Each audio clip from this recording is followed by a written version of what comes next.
Friends, welcome back to my channel. जय श्री कृष्णा। मौसूल युद्ध के कारण जब श्री कृष्ण के कुल के अधिकांश लोग मारे गए तो श्री कृष्ण ने प्रभास क्षेत्र में एक वृक्ष के नीचे विश्राम किया। वहीं पर उनको एक भील ने भूलवश तीर मार दिया जो कि उनके पैर में जाकर लगा।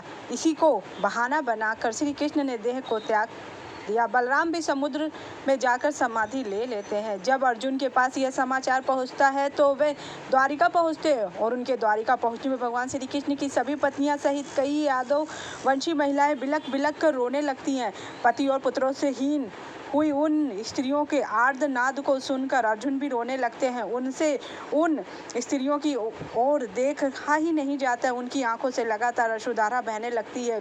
यदुवंश की सभी स्त्री अर्जुन से घेर कर इस आसन में बैठ जाती हैं कि अब हमारे बारे में कोई तो निर्णय लेने वाला आया। पुरुषों में यदि कोई बचा था तो श्री कृष्ण के प्रपौत्र वज्रनाथ और भगवान श्री कृष्ण के पिता वसुदेव ही। कुछ स्त्रियां गर्भवती थी। श्री कृष्ण की पत्नियों से मिलने के बाद अर्जुन अपने मामा वासुदेव से मिलने बड़ी हिम्मत करके उनके महल जाते हैं। श्री कृष्ण के पिता वासुदेव अर्जुन को देखते ही रोने लगते और उन्हें अगले ही पल अपने गले लगाते। कुछ समय बाद श्री कृष्ण के पिता अर्जुन को यादवों की आपसी लड़ाई का सारा किस्सा सुनाते हैं और बाद में श्री कृष्ण बलराम के परधाम चले जाने के बारे में कहते हैं।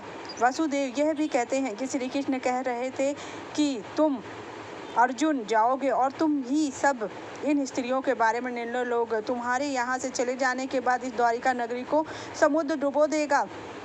कुछ समय रुक कर वासुदेव कहते हैं कि मेरा भी अंतिम समय आ गया हो, तुम मेरे अंतिम संस्कार करोगे। वासुदेव की बात सुनकर मन ही मन बहुत दुखी होते हैं। अर्जुन तब वह सभी मंत्रियों से मिलते हैं और वे इस वंश के सभी स्त्री बालकों बूढ़ों को यहाँ से इंद्रप्रस्थ ले जाने के लिए इंतजाम करने को कहते हैं। उस दिन अर्जुन रात को द्वारिका में ही रुकते हैं। सुबह समाचार मिलता है कि वासुदेव ने अपना देह छोड़ दिया। यह समाचार सुनकर द्वारिका में फिर से महिलाएं रोने बिलखने लगती। तब अर्जुन अपने मामा वासुदेव के अंतिम संस्कार की तैयारी करते उन्हें नगरी से दूर एक स्थान ले जाते। उस समय हजारों की संख्या में द्वारिकावासी उनके साथ होते हैं। पीछे पीछे वासुदेव की पत्नियां भी चल रही थी। उनकी 4 पत्नियां थी, देवकी, भद्रा, रोहिणी और मदिरा। जब चिता में आग लगी दी गई तो वे सभी पत्नियां उस पर चिता पर जा बैठी। यह भयानक दृश्य देखकर अर्जुन का दिल दहल गया। इसके बाद अर्जुन उस स्थान पर गए जहां यदुवंशी आपस में लड़कर मारे गए थे। कई संख्या में वीरों के शव पड़े थे। अर्जुन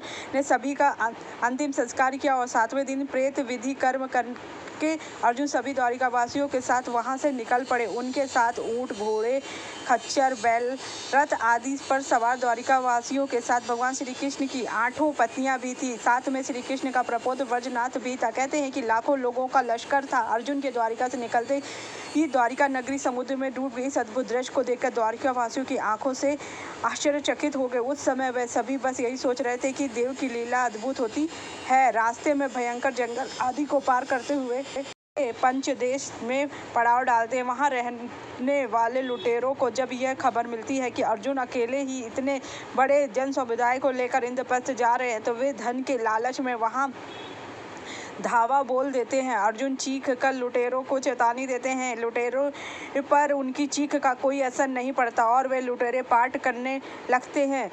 वे सिर्फ स्वर्ण आदि ही लूटते नहीं है बल्कि सुंदर और जवान लड़कियों को भी लूटते हैं। चारों ओर हाहाकार मच जाता है। ऐसे में अर्जुन अपने दिव्यास्त्रों का प्रयोग करने के लिए स्मरण करते, लेकिन उनकी स्मरण शक्ति लुप्त हो जाती है। कुछ ही देर में उनके तस्कर के सभी बाण भी समाप्त हो जाते। अब अर्जुन बिना अस्त्र से ही लुटेरों से युद्ध करने लगते, लेकिन देखते ही देखते लुटेरे बहुत सा धन और स्त्रियों को लेकर भाग जाते। खुद को असहाय पाकर अर्जुन को बहुत दुख होता है।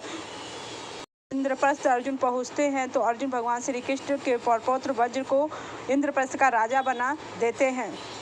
जी तपस्या करने चले जाते हैं और भगवान की 8 पत्नियां जिसमें से रुक्मणी और जामवंती अग्नि में प्रवेश करती, सत्यभामा तथा अन्य देवियां तपस्या करने का निश्चय करती हैं।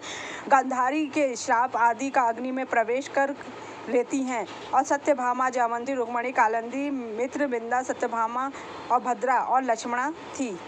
रानियां अग्नि में प्रवेश कर लेती है। भगवान श्री कृष्ण के वंश के बच्चे हुए एकमात्र यदुवंशी उनके पौत्र वज्र को इंद्रप्रस्थ का राजा बनाने के बाद अर्जुन महर्षि वेदव्यास के आश्रम पहुंचते। यहाँ आकर अर्जुन ने महर्षि वेदव्यास को बताया कि श्री कृष्ण बलराम सहित सारे यदुवंशी कैसे समाप्त हुए, किस तरह हुआ। महर्षि ने कहा, यह सब इसी प्रकार होना था, इसलिए इसके लिए शोक नहीं करना। अर्जुन यह भी जानते हैं कि किस प्रकार साधारण लुटेरे उनके सामने यदुवंश की स्त्रियों का अपहरण कर और कुछ न कर। इसके बाद श्री कृष्ण की पत्नियों ने अग्नि में कूदकर जान दे दी, कुछ तपस्या करने के लिए वन में चली जाती। इस प्रकार भगवान श्री कृष्ण की सभी रानियों का अपने अपने कर्मानुसार हाल होता है। अगर आपको मेरी जानकारी अच्छी हुई तो जय श्री कृष्ण।